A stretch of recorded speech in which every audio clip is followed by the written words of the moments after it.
You're not doing very many interviews this time. Mm. Is that just because you don't care much for this side of the business? Oh, well, they, there's some interesting and some not so interesting. Mm-hmm. It's more interesting, I think, from an interviewer's point of view when they're talking about some contemporary piece of product or something. Mm. For the most part. How about yourself? Do you do much press back in the States anymore? Or do you just stay away from the business? No, I haven't been doing much at all. I haven't much interest in doing it. And, mostly it comes about when there's a new album out. People want to know what the latest is. Last time I heard you doing a concert was the last time I saw you, which was at the Suntory thing. Although Jimmy says that before you came out, you did a couple of shows at Caesars in Tahoe. Were those the only ones in between the? Yeah. Is that right? What's behind your low profile these days, musically? Musically? I mean, why have you stayed away from the world of music? I just haven't had any. I've had other things on my mind. I've been just doing other things.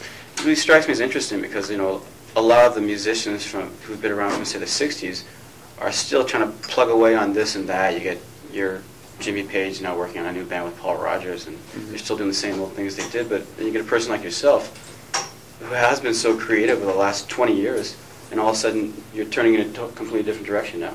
You're more interested in business, it seems. Business? It's not business. No. I thought it was like your restaurant you were. No, that's just a side thing. Is that right? What type of interests do you have these days? Without getting too personal. Well, mostly just I've been staying in San Francisco, staying close to my family, my children, and I've been writing a lot more than I ever have because I have time to now. And a lot of hours are spent in a little mini studio that I have at home. You have a mini studio, huh? Just a little Fostex, 16-track job, but everything's so miniaturized and easy. I'm not much of a technical person, but they make it so easy. So now it's, I spend a lot of time putting together pieces. What kind of music are you writing these days? You've always covered a broad spectrum. Well, pretty much this broad spectrum of things. There's ballad here and there, the upbeat soul type ballad of here thing. and there, and some rock and roll, some bluesy stuff, some kind of R&B stuff. I've learned how to work some of the machines enough to get it out of my head and on the machines now. It's not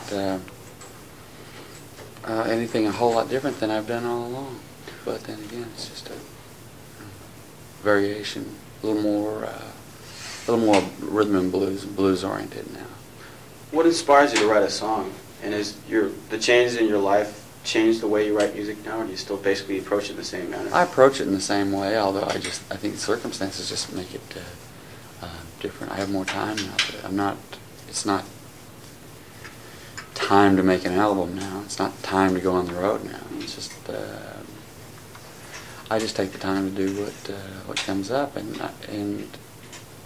I've always just had a basic interest in music as a form of relaxation and kicks, and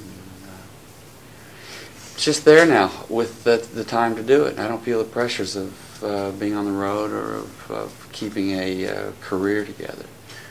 You hear about most musicians being pressured into an album. They feel like kicking back for a year or trying something new, and they have the record company breathing down their neck.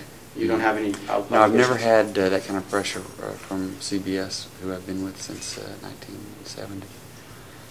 They're very encouraging. They're very helpful. They don't pressure me. They do in their own way. When there's the usual amount of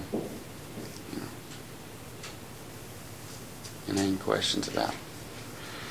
This is mostly they're serious, but they don't pressure me about it, and I don't have the pressure from my management. It's just been pretty much the nature of the people that I've dealt with. We cooperate with each other. When it's time to do the job, I work hard with them. They work hard with me, but they've always had sort of a protective attitude toward me. Whatever I want to do, I will do best in my own time with my own spirit, and they don't try to pressure me in any way. Is that right? Mm-hmm. It's a pretty amazing relationship.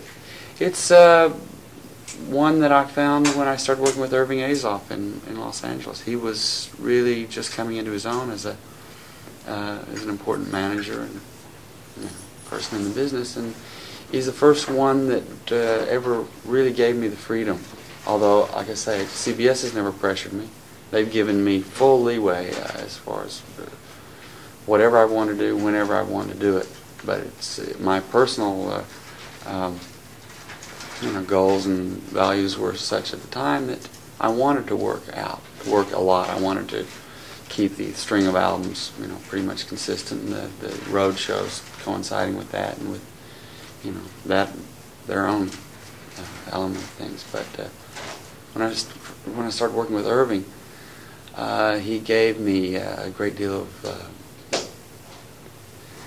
confidence in knowing that whatever I did, he was going to put forth his best interest towards seeing it, that it covered as many areas as it could, and he gave me a great deal more freedom to just do what I wanted to do, and that's pretty much prevailed throughout my the time since I've been with him. So what about the next album? I hear you've been writing music. Mm-hmm. Do you have enough songs together to put together an album? I have more material than I've ever had going into an album. I usually have a number of ideas, and I just go in the studio more or less, not blindly, but I don't write songs, I don't do demos, and I can't bring a tape in to the studio players and say, well, this is the way it goes, and this is the melody, and these are the words, and so forth. I put it together in the studio. And I've never had so many ideas as I have now going in. I don't know what's going to come out of them. I never know. I consider them all experiments, and I'll go in with a group of players, and we'll try this and that, and some of it will work, some of it won't. And then I'll try some other approaches, and once I get in the middle of it, I start seeing exactly what direction it's going to take, and I'll let it go from there. I'm very, very open, and it could happen in L.A., it could happen in New York or London, it might do it in San Francisco, I don't know. Do you have any idea of who you would be working with? I'm going to start out using musicians that I'm working with now, the players I got together for this tour. I feel very comfortable with. And as soon as we get back to California, I'll go in with some of the ideas and pitch them at them and see how they respond to them. And I think, just as in the past, some things will work, some things won't. How does this group compare with, say, the ones in the past, particularly the Toto-based group? I'm sure you had a lot of feedback from those guys, especially like David Page and Steve Lukather. Mostly, Jeff Porcaro was the sort of spirit of that organization. David Page, of course, has a great diverse musical background, and he was always there with the music. David Page is the music, and Jeff Porcaro was the sort of the spirit of that little organization. As far as my working with these guys, I think that technically, at least as far as what I'm interested in right now, I feel very as close musically to these guys as I did to those other guys. And, I have probably a more clear idea now of what it takes to get me what I want. It was a very, very open situation working with Dave and Jeff, in that they were just much more on the music scene, much more comfortable in the studio, and brought a lot of their freshness and youth and vitality to those early sessions. I find those same qualities in the players I'm working with now, although I feel like I have a little more, I know more of what I like and don't like, and want and don't want at this point than I did when I entered into the situation with